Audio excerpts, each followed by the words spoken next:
Afghanistan had their foot through that elusive top four door. They were so close they could almost taste it, only to be denied by a one-legged Victorian. Here to discuss about that in today's episode of The Morning After, a bit different. Joining us From today is Victoria. From from Victoria, Alvi Victoria, Islam. one of our usual suspects in our lives, Alvi Islam, and a very special guest panelist who a lot of you are already familiar with, Sabir Hossain Sagor. So, boys, welcome. Thank you.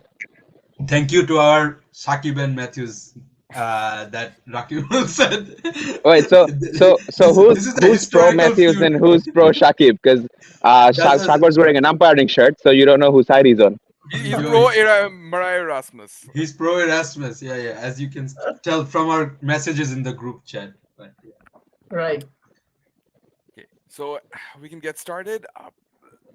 I'm not sure where to get started because normally we do it from the first innings. So let's just do that. Let's just warm up a bit by talking about the first innings, and then we're gonna come into the all important double century. So Sagor, Ibrahim Zadran batting all the way through, and all the other Afghan batters batting around him, all of them getting into double figures, all of them batting according to the situation. How good, how impressive was that? Yeah, I feel Ibrahim Zadran's innings was very crucial because the wicket, although it's Wankhede, it was not that easy to bat on compared to the any other matches we've seen.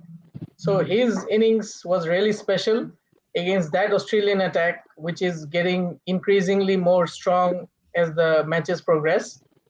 And I feel the other batters really helped him by supporting him. Uh, there were partnerships all through the innings. If you notice, everyone chipped in with at least 20 runs. So yeah, and also kudos to Ibrahim for keeping his composure when wickets were falling around him. He did not try for any fancy shots. After he got to his 100, only then he attempted some big shots, which he pulled off to his credit. So I think that was a very important innings in the context of the whole game. Alvi, from Australia's point of view, just in the first innings itself, would there be a bit of disappointment given that their bowlers couldn't really capitalize? And Adam Zampa, after having a string of amazing performances, did not really have the best of games today.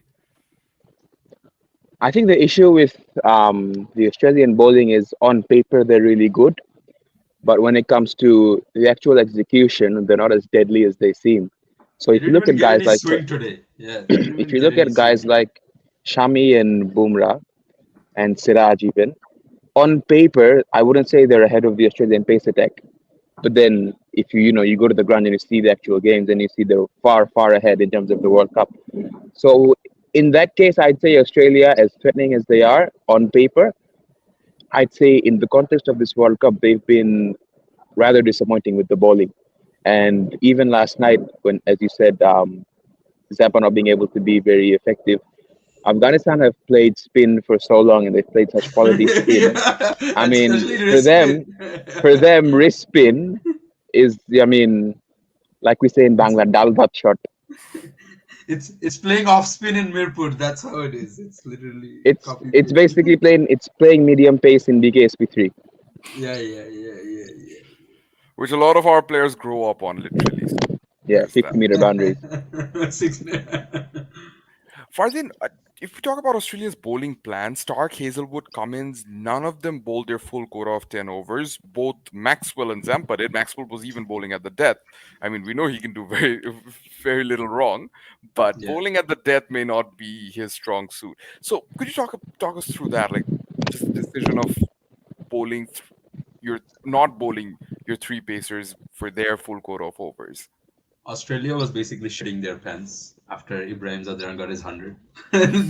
That's as nicely as I can put it, because in the last 10 overs, I think they got 96 runs or something like that. But more importantly, after Ibrahim Zadran got his 100, and when after Nabi got hit that six and then he got bowled, but then as soon as Rashid came in, Australia looked like a completely different side that was fielding compared to the first 40 overs or so. And Pat Cummins, like Alvi said, Australia's bowling attack looks really good on paper.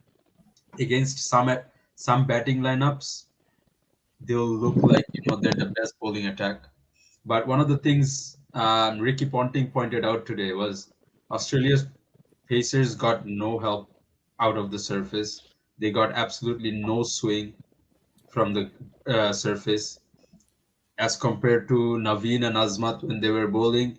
They were making the ball talk, and that's what got them the early wickets. So for Australia, Pat Cummins, I think if you put him under a little bit of pressure, he gets a little worried here and there, and that's when he makes, like bowling a spinner to Rashid Khan at the last couple of overs is not the best ploy, right? Because and then the last over, they didn't have a clear plan on what they wanted to do with Rashid Khan in that last over. And I freaking, what the hell was that white call in the last ball? Freaking this umpire guy, Shagar, this guy, he's probably someone who who doesn't call wides like that. Like, I'm sorry, I don't care he moved this much. That's almost on the freaking second wicket. And there was another that went above Rashid's head, which wasn't Rashid, called. That was yeah, a white too. yeah. This So our in-house these are umpiring expert. I think there's too many contentious umpiring calls in this World Cup. It's just getting to a point, and freaking Harsha Bhogle, not to name drop or anything, but comes out What and do he you guys think about that catch of Stoinis of Rashid? dropped, dropped, Drop. That was a drop. dropped.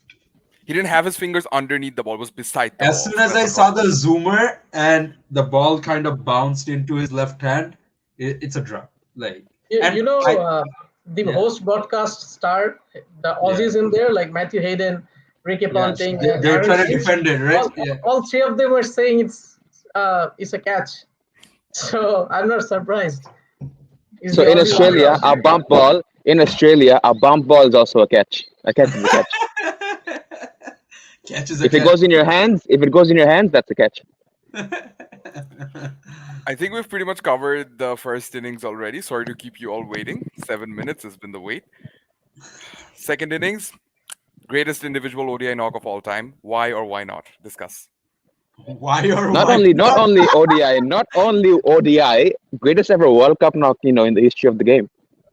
I mean, World Cup falls under the ODI subset. Last I checked. T20, no T20. Eh, Or like if you I if you Yeah, guess. keep And checking, I now we're guess. gonna have some people But arguing about I Virat think the Kohli's knock from T20, 2022. yes.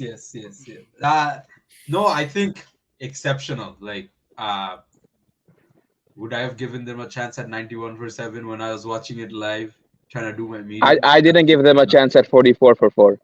Oh yeah, same, 49. same, same. Yeah, yeah. I as soon as Mitchell Marsh got out, and Mr. then Marsh was the second Warner, wicket. yeah, Uh, and then Warner. After Warner got Warner out. and Inglis went back to back. I Yeah, was like, when Warner that's when bad. Warner and English won, I thought that's the game. When those two went, that Actually should have went been to the sleep game. after that. I'm like, I game is done. Ah, literally, funny No, thing, and then funny no, thing. and then Me as I well. woke Yeah, up go at ahead, go ahead.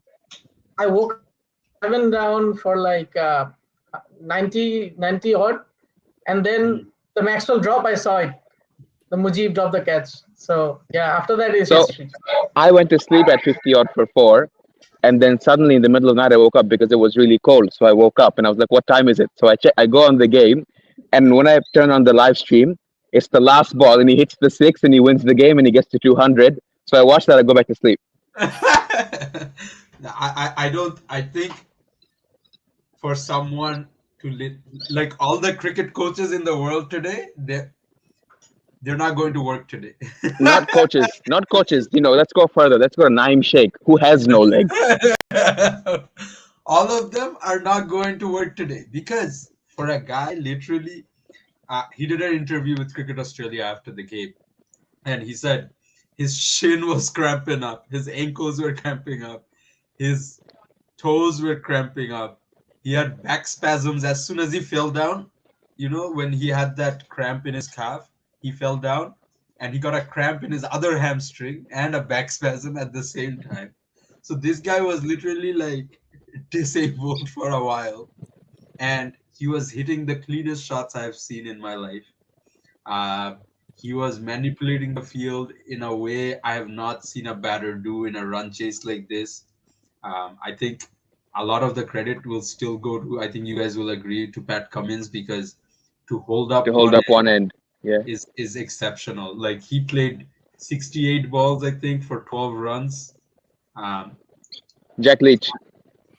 Jack Leach, literally, like at no time did he think my priority is to get myself some runs. Or I think in some group chats, people were talking about maybe Cummins should start accelerating because Maxwell can't run and stuff like that. And you know, they had a plan. Like Maxwell said in that interview after that, he's like, we had a clear plan on what we wanted to do. The You know, approach from sorry, yes, I just want to Sagar, go point ahead. out nothing to take away from Maxwell's excellence, but Afghanistan, I think the missed trick after Maxwell was, as Fardin mentioned, not fully fit. So he couldn't actually reach if you bowled wide outside off stump, like next to the wide line, Yeah, or those kind of lines that Maxwell had to use his feet. I know he hit a couple of reverse. What do you call them? Reverse scoops or reverse? reverse I don't sweeps, know what you reverse call The them. sweeps. Maxwell shot. Yeah, but consistently if they could ball on that line, inevitably Maxwell would have made a Wide mistake. Yorkers, right? It doesn't Yeah, even wide like, Yorkers just make yeah, him wide move. Yorkers. Yeah, But yeah, I think Afghanistan could not do that consistently. There were a few flaws and a few glaring mistakes from Afghanistan, things we have seen a few times before. But before that, before we get more into those, highlighting Maxwell's innings again, you think the best mode of action, of course, with Glenn Maxwell, you only get one gear, one mode of yeah, action always. But yeah. do you think that was what was the need of the hour? Just take the attack to the Afghan bowlers and see what happens. I think as soon as he got dropped, his that was the when Mujib dropped him, it was the second time, right? And like as a player, when you get dropped twice in a game, automatically you're thinking, bro, today I'm gonna just go for it. I don't care. Like, whatever happens will happen. And he actually said it in the interview after the game to CA. He was like, as soon as I got dropped and that we had that LBW call where it went over the stumps maybe a few balls before, I was like, you know what, I'm gonna just be aggressive. I don't care what happens. And it was their game. I mean, it was Australia's game. It was Afghanistan's game to lose. You have to Like lose, even yeah. if Australia lost, it was nobody's fault. But if they won, it was superhuman. So Yeah. I think that kind of gave them the license, and they didn't have that much pressure to, to see the game through. That they wouldn't have to worry about the bad result, because in their minds the game It was was already gone. already the worst case happening for them. Yeah, exactly. Yeah, yeah.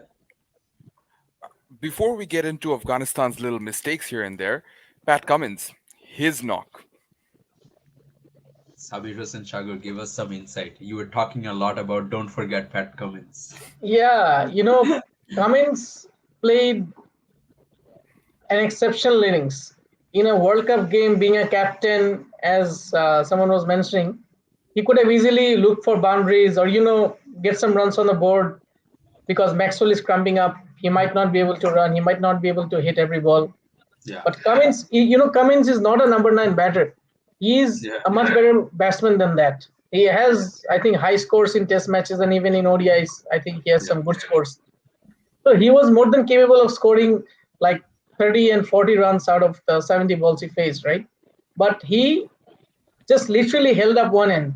He trusted Maxwell, and that gave Maxwell the confidence to, just go and hit because Maxwell knows that he's going to stick around. We have four more wickets, and as they're getting closer and closer to the target, he's getting increasingly more confident in playing his shots. So I think in a way, Cummins actually gave Maxwell, the confidence and more license to actually keep doing what he does best, which is shellacking opponents.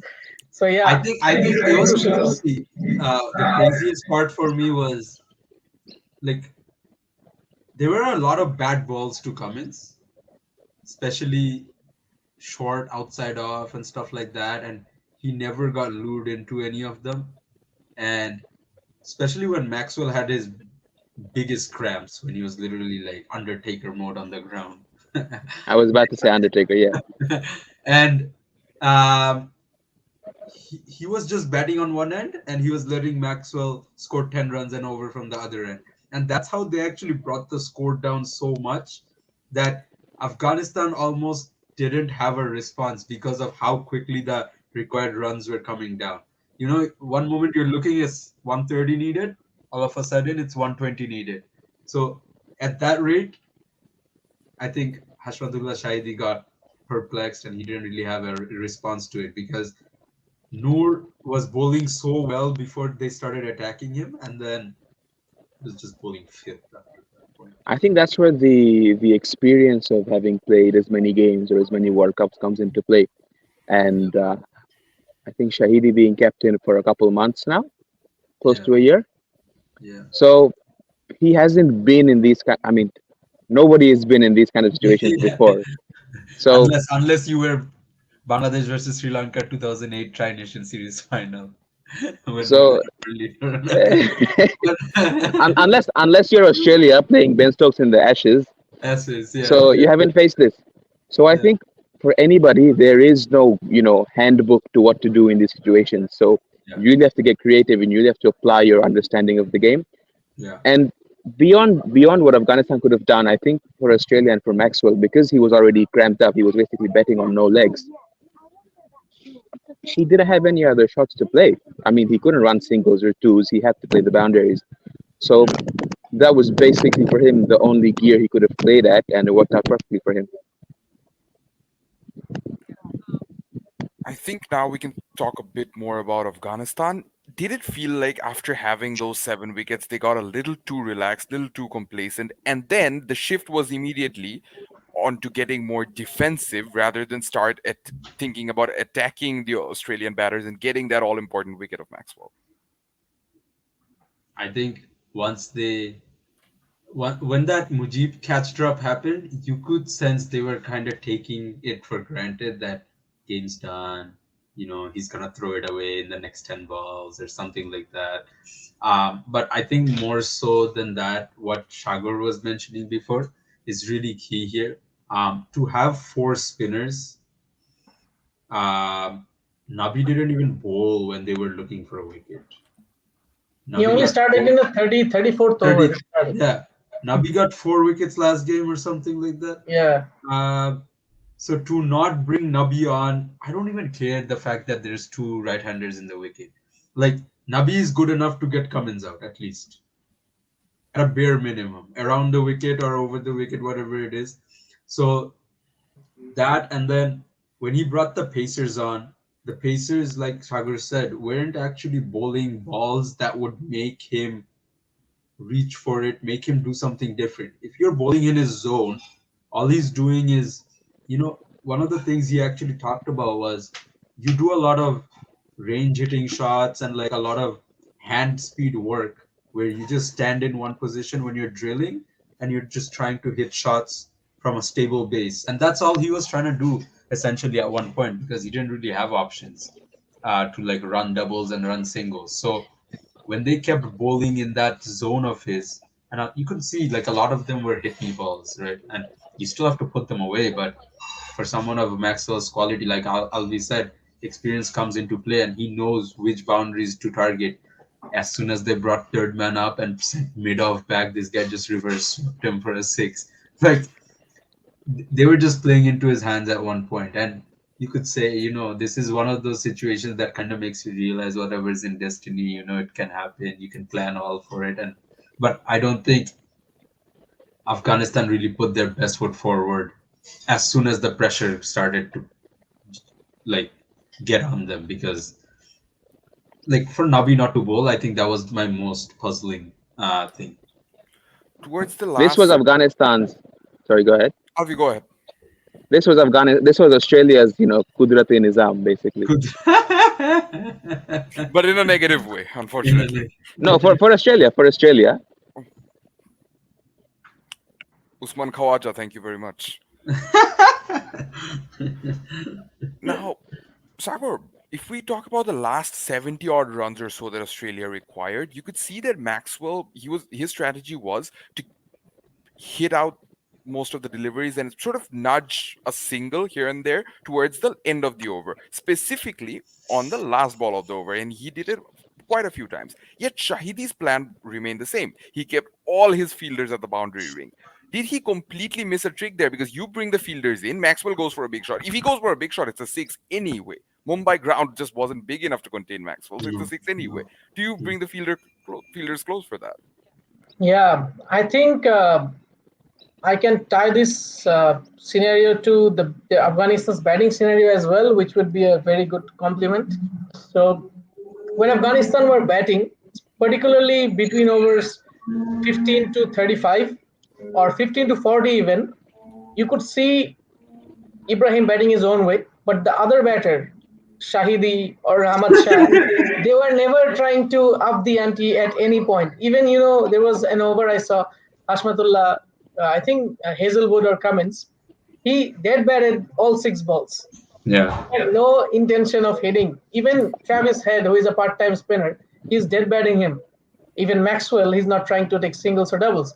So what I mean to say is that I think Afghanistan could have accelerated much, rotated much in those overs, and Hashmatullah being the captain and Rahmat being a senior player, they knew their roles. So Mhm. the coach and the captain, to a certain extent, gave instructions, I think, that you should play in this way. Even if you have the balls, don't go for the shots. Just play, drag the match till the 40th over, and then after that, go for explosion. So I think that's a very rigid plan. That's not a flexible plan. Now coming to your Yeah. question Yeah. about Maxwell's thing, I think that's the similar thing. They have a rigid plan that okay, let them take singles, doubles. 70 runs still a very long way off. We've got them 49 for 4. We can get a Yeah. couple of quick wickets and finish it off. So I Yeah. think yeah, to a certain extent, there is rigid planning and also taking things for granted that cost them big time. I think when you think about the field setup, like Chagor was saying or Rakimul was saying, if you're keeping the fielders in, it really boils down to why you're doing it. Like, let's say when you keep the fielders in, you want to push the batsman to play outside the ring. So if your batter is already going for the big shots, you don't need to motivate him further to go for bigger shots. He's already hitting them outside the Yes. ring. Yeah. So you Yeah. push him back. You tell him, Yeah. take on my fielder. Let's see if you can clear them. Let's see how big you can hit it. And so that'll push him. That'll push him to play inside the ring. So he'll have to check his shots. He'll have to play them on the ground. Yeah. He'll have to run more, and he's cramping up. So it's common sense. You push your field back. You make him run. You don't give him open spaces on the boundary to hit. And that's the thing where towards the later part, they were just giving him easy singles. These guys are not running up to the delivered ball. They're not picking it up quickly and Well, yeah, throwing it back. they were letting him run because of the spirit of cricket. They weren't gonna run out somebody who's on two legs, No, one leg. no, not even that. At a point, Rashid was about to throw hands at this guy.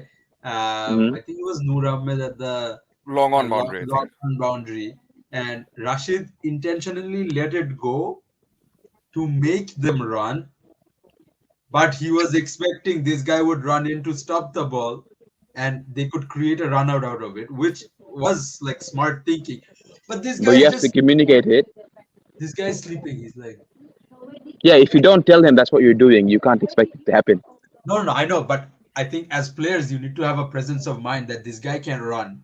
He's looking Yeah. for a single of the last ball. I have to cut off his single as quickly as possible. If it's Because Noor Ahmed, you're saying I would just cut in some slack. Yeah. Man just saw Maxwell getting dropped when he was 20 or something. of his bowling, Yeah, and now He's of his traumatized. he's hitting every over for like 20 runs. But I All Sagar, right, I think guys, this is I a gotta very go. I important gotta go. point, actually. This is a very... Bye, Alvi. Thank you for joining. Bye. Ragati. Thank you. Thank you. Yeah, Rakimul. So this is actually a very important point that you raised, and I say that because Mujibur Rahman, this is not the first time he's dropped a crucial catch in a match. We saw that against Bangladesh as well, him dropping the catch of Mehdi Hassan Miraj. So with that said, he's also picked up only 7 wickets across the 8 matches that he's played. He's not had a very good tournament, only a good game against England. Is this sort of one of those cases where the auto choice is becoming a problem for Afghanistan? Yeah, I believe Mujib's performances have not been up to the mark. And, in hindsight, if you think about it this way, they could have picked Faruqi instead of Haruki. Mujib when they were seeing the ball traveling on the lights. And, that's just hindsight. But even if you don't consider hindsight, as you said, his performances have not been up to the mark. Whereas Faruqi, he bowled decently, right? And also, they were lacking pace options, only one real pacer. So I think that could have been a choice, but as you said, it's becoming an auto choice. And also, I think after the drop catch, also both Mujib and Noor Ahmed's morale got a lot down. Just yeah, And yeah. as observed, they weren't bowling as well. Even Noor, he was getting smacked. He was bowling too many bad balls. Yeah. So overall, sad situation. age caught up to youngsters under pressure. So all in all, I think we are pretty much at the end of today's discussion. Where does this put Australia? They have qualified, and how petrified should the opponents be in the top four? Yeah, I mean, if you look at it, if they're chasing it, I mean, yes, there were bad balls, but I think they actually orchestrated the chase really well, not to take anything away from it. And for one guy to score 200 runs with 3 wickets left, another guy to score 12 of 68, that tells you they can chase anything. Um, Essentially, if you are having a bad bowling day, or if one guy is going for runs, you know they can change the course of the game really quickly. Australia had a 0.1% chance of winning the game at 91 for 7, and they turned that around. Odds didn't matter to Maxwell and Cummins. Um, Similarly, I think one of the things we've talked about a lot on the show is South Africa's ability to put on big scores when batting first.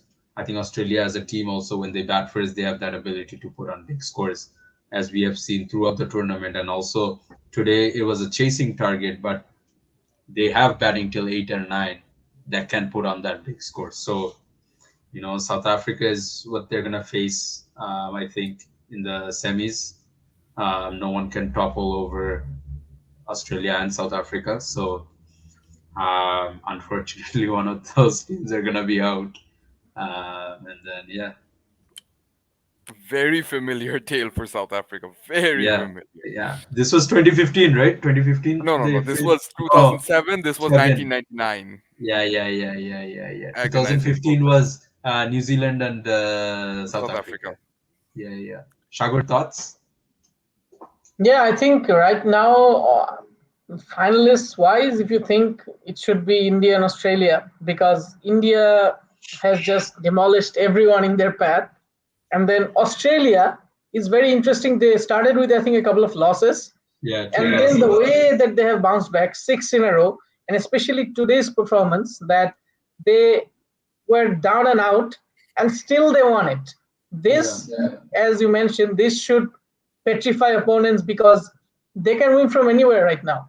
They're yeah, so high in morale, and they have got this, big Maxwell coming up. confident. Hopefully, he's fit and firing. Yeah, And the other guys, today no one performed. But imagine if just one or two of them performed along with the destructive Maxwell. I think that even trumps South Africa's thing. I think chasing wise, South Africa is much worse than Australia. yeah, Not for yeah. today's performance, just overall balance of the side and the way things have been working. And Australia have World Cup DNA. So that's what they're showing. Even when they're down and out, they're somehow in the semis. And Yeah. when in the semis, we know South Africa's history and Australia's history. So I think if we need to bet on someone, I'd put my bet on Australia. Rakibul, do you think, final question? I mean, sorry, before you finish, go into your question, I think I was gonna ask this was, do you think Maxwell getting Marnus run out kind of fueled him a little more because he knew he essentially, I mean, Marnus was kind of ball watching, but he also made a bad call because it was his call. And do you think that might have fueled him a little more that, yeah, I got one of the main batters out with Steve Smith obviously also not playing. So I gotta really see this one home.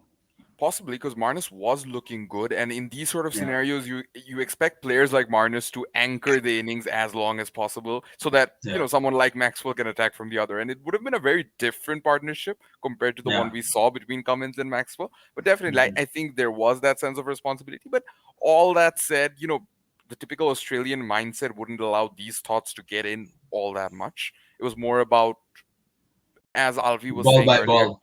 Yeah. ball by ball, play it out. If you win, you're the hero. Otherwise, who cares? You're not going to be made the villain for this. No. Yeah. Yeah. Yeah. So overall, amazing, amazing stuff from Glenn Maxwell. Australia do still have a few gaping holes here and there, but honestly, they wouldn't be too worried. With a six-match winning streak, they wouldn't be too worried at all. With Bangladesh still to I come. think their bowling is just the one thing they would worry about for playoffs. I think Oh, batting don't wise, worry, don't worry. Their next opponents might help fix that. might It will help be them a get some dress rehearsal, confidence. you know. It will be practice Dress for the rehearsal. gymnasium. Yeah. But from Afghanistan's point of view, this is my final question. From Afghanistan's point of view, how disappointing is this? Because now it's totally out of their control. They can still hope for New Zealand and Pakistan to lose, but again, totally out of control. Yeah, I think you had it in the grasp of your hands. First semi-final. All they needed to do was 2 wins versus Australia and South Africa. They almost had all the group chats I'm on. Everyone was like, Afghanistan just needs to get one more win, and they're through to semis. Until even like they needed 70 runs.